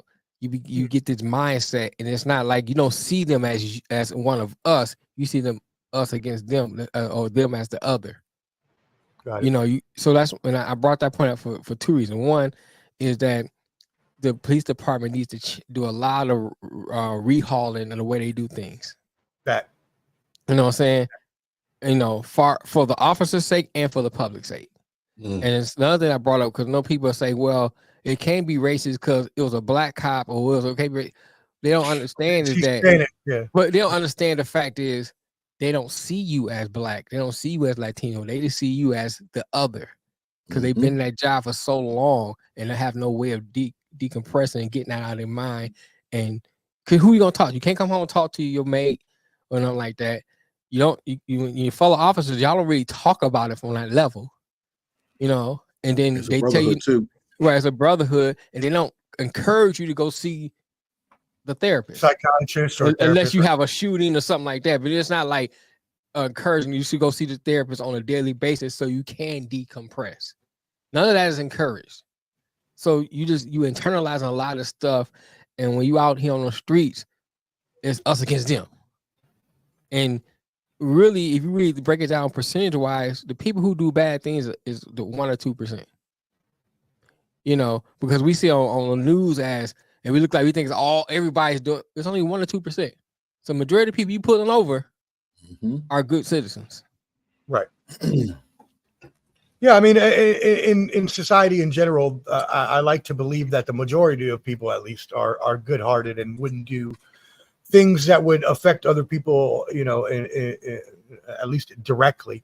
But cops do have that power, and they are. You're right in the fact that they have these things that they deal with that they're not able to vent. They're not able to get these things out of their system. And even though that may be true, I mean, I worked Intel. I couldn't tell nobody about my job or what I did. Things like that. It's like, okay, you can't use that as an excuse for bad behavior, though. Yeah, and I wasn't. No. I know. I'm glad you brought that up, but I'm just saying for them, like, yeah, you may not be able to see a therapist, but you still got to do your job to protect and serve. And the problem that I've always seen in my life is that police serve more than they protect. Clubber D-Bar, what do y'all want? Nah, I'm gonna keep it short. You know, I've had me and Mel had the conversation on I.O.W. Sports about it. I've had conversations with Clubber D and you, Omar, off camera. Offline? Yeah, offline. Look, Tyreek, he could have handled the situation a lot better. That's the part of the situation he needs to own. You know, I certainly wouldn't have behaved that way dealing with the cops. That's just me because I know the rules. I know the regulations. Well, okay, I know the unwritten rules and regulations. Right.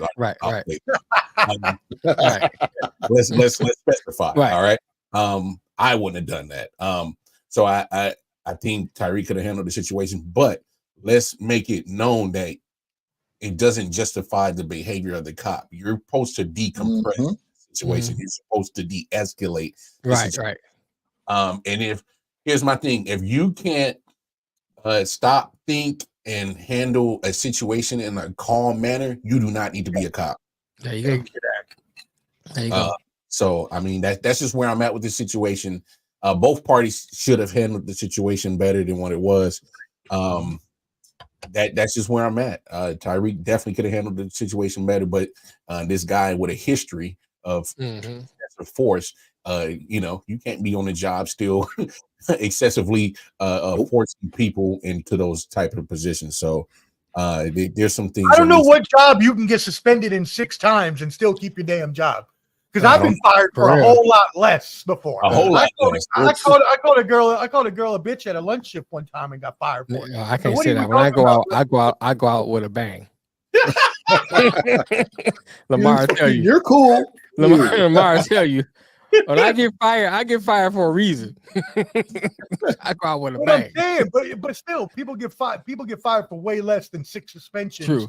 True. And taking out your aggressiveness on people.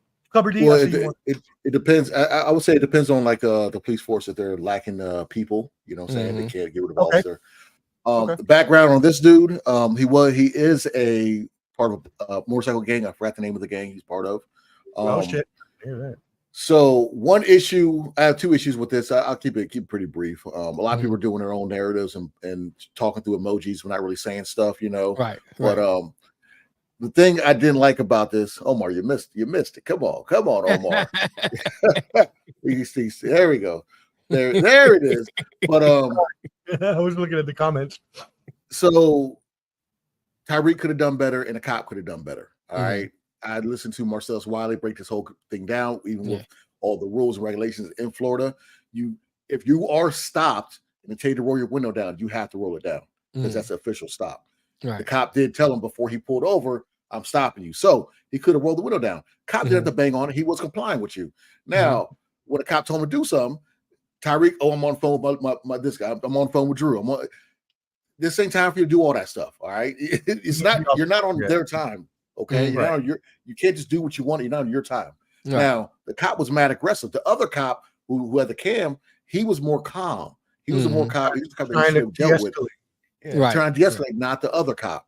Now, there needs to be a fine line in that. Don't get me wrong, because if they pull you over to tell you what they're pulling you over for, that's not for you to be like, well, I want to do this. No. Shut the fuck up and do what they tell you to do, because it can turn into something where you might not go home from. Okay. Right. I will always be for a person of color or a person of non-color. If you get stopped by the cops, don't fight them, because I'd rather you fight it in court than your loved ones fighting it for you while you're dead. That's just my philosophy and all that stuff. Good point. It's you're not going to win on the scene. You're not going to win. So, I say this, but if I'm in that situation, I don't know what I'm going to do, but I will hopefully I have the sense to not really go combat the cop unless he's overly provoking me. And that guy was provoking Tyreek Hill. He was doing that, but he was giving him chances to do it. Like, sit down. Oh, I surgery my knee. You're about to play an NFL game. You just said, you know who I am. Like, it's just, like, come on, bro. Like, it's every time I give him an inch, I got to take it away. Calais Campbell, when he got put in cuffs, the cop was like, you can't park in the middle of the road. Okay. And Calais was like, okay, which cop am I talking to? Another guy, the aggressive one, was like, you're dealing with me. License registrations. And then he turns to the other guy. Don't do that. The guy's already on a level 10. He already wants to take you to jail. So don't move your car or get arrested. Like, I don't know. I just don't like arguing with the cops because they always can win in that situation. I'd rather them being overly aggressive to where I am going to take your ass to court. But I'd rather them live and not get arrested than, what I'm saying. You got to suck it up. Let them talk to you any which way. It is what it is. But, fight it later. But I think it's both of them faults, summing it all up. Yeah. There's definitely faults in both sides involved. They both could have handled the situation better. Was just stated so eloquently by Clubber D. I've been pulled over way too many times. I can't even count in my life. And because I was a horrible driver. And some of the times the cops really fucked with me. There's been times I've been pulled out of the car like that. And there were times that I was complying and there were times that I was not complying. I'm not Tyreek Hill. Tyreek Hill had a little bit of an ego to him. He's going to the game. He's high on himself. Cool, right? You kind of want to, do what you do. At the same time, all that being said and done, first of all, the charge does not warrant anything that would involve excessive force. And the fact is that you opened the door and didn't even give him a chance to get out before you started pulling him and throwing him to the ground, which again is just excessive and unnecessary in the situation because he posed no threat. Now, when the window was down, sure. When the window was up, sure. You don't know. Maybe he has a gun. You don't know what kind of threat he poses. But when you already have your arms on him and you're forcibly putting him to the ground, and then when he's in handcuffs behind his back and you tackle him, like, what is that nonsense? What are we doing here? What is that bullshit? My man can't even do anything. He has his hands behind his back. Yeah, you already got detained. Right, you already got detained. And he wasn't listening, though. He wasn't listening. You want to say, oh, this hurts, that hurts. They tell you to get down. Get down. Just stop. No, it's not your time to negotiate. Just get down. I get it. Yeah, and I hate sounding like that, but you're gonna get put down. They're not gonna give you a chance. You know what I'm saying? No, that's fine. And he shouldn't have been trying to negotiate, but at this point, he was already on the ground sitting down, and he got tackled. Like, you don't need to do that. You don't need to do that. So, and again, I've been in this situation. I was going to tell this story about one time me and Clubber D, went out. I went to sleep in the car. They pulled me out of the car in the middle of the parking lot at a bar, and I left my keys inside with the group because I didn't want to get a DUI or anything. They pulled me out and essentially did the same thing to me because they were just looking for people in every car, trying to find someone who was drunk. And they arrested me for it and took me to jail for it. Now, before we get out of here, one thing I do want to say is that I don't believe this is anything like the Scotty Scheffler situation. Yeah, he got taken to jail. Yeah, he got booked, had to stay there for a couple hours and been taken out.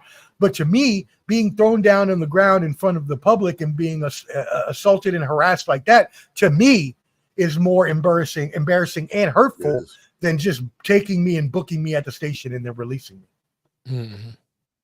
How do y'all feel about that? They're opposing their will. They're just trying to oppose their will, saying we're this, we're that. You know what I'm saying? Because they don't. When the cops, I'm saying this because I know a couple cops and I've heard their side of the things, and they're the ones I know are decent cops. I don't think they're bad, but it's just that say if you're working 6-hour, 7-hour shift and you stop somebody and they're giving you every excuse in the world not to get out the car, we're like, no, get out the car. I don't want to hear all that. Get out. Sit down. That is sometimes they don't want to hear all that stuff, but it is what it is. Well, hey, that was a great conversation. I mean, we touched on a whole bunch of topics today. We cracked up a little bit. We had some down moments where we got serious, but we really appreciate everybody tuning in. Amazing episode as always. Ball and Buds, I.O.W. Sports. Make sure you're subscribing at all of it. Next week, we'll have another Mind of the Professor. I'll be on next Wednesday at 8 p.m. with my show. And then the following week, Clubber D will have his combat sports special. Or actually 2 weeks from now, the boxing edition for the Better Biev versus Bevo fight. So we'll be partnering with Skywalker Boxing Media. Shout out to them, and 86 Boxing as well. Papi Chunyeo, shout out to all of them. My friend Mel from I.O.W. Sports, please plug everything you want to plug for you and Mar, who had to leave us early because he has another show because he's a Jamaican. I'm telling you. Yeah, so Lamar, you can check him and I out at I.O.W. Sports. We go live every Monday and Thursday, 5 o'clock-ish, CPT time. Maybe CBT time. Maybe about 5-10 minutes late. Don't worry. We in that ballpark. And then you can check you check out the radio station. We got Greenwater Network. You go down to your app store, Android, iOS store. If you like great music or you just like listen to different shows, different podcasts, check us out, man. I think you won't be disappointed. If you like music, you will love the station. O's been on there. We got live DJs. We got some everything, some for everybody. Nice. So check us out. Yeah, it's really awesome. I was blessed to let that Mel let me come on and do a DJ set. I did my favorite hip hop classics for an hour and a half, so you can hear that on there whenever he throws it up. I'm gonna do another set soon, but it's very fun to do that. A lot of fun just to hang out and listen to your best music. But that being said, Clubber D, go ahead and sign us off and tell everybody where they can find you on that TikTok. Yeah, Clubber.D on TikTok. Clubber with 2 B's, CLUBBER.D. Okay, I'm gonna post some more videos. I'm working on a Clarissa Shields video, short for her. I'm gonna do a couple other ones. I need to start doing some UFCs. I'll take any suggestions from the crowd. But having fun on TikTok, and also Ball and Buds. Get us on Instagram or my page Dion703. I'll probably make a Clubber D page on Instagram pretty soon. But shout out to my man Tim Skywalker. Boxing and also Josh and Papi Chunyeo from 86 Boxing. I've been linking up with them lately, so we're having fun. Omar was a correspondent at the local country box down in Nashville, meeting the legend Christy Martin, meeting Albert Hainsworth, interviewing all the other fighters, talking to the bands. We're gonna rock and roll. Yes, sir. Yes, sir. Hey, on that note, I got nothing else to say but subscribe at Ball and Buds for all of the fun. We out. Peace. Peace with the millions. It's that world heavyweight flow. Championship belt wrapped around my waist. Yo, I got that Ric Flair figure flow. Slam you on the pavement, that's why they call me Street Pro. Create heat on beat flow. Like Jordan after the second time he three-peated. Folks, get ready, set, let's go. Fight toe to toe, release the flow created by this mic pro. Lights, cameras, get low. Action packed, back to back. In fact, this monster will grow. Y'all better let him know. Man with the master plan, and you have no need to know. You came prepared, now get ready for the show.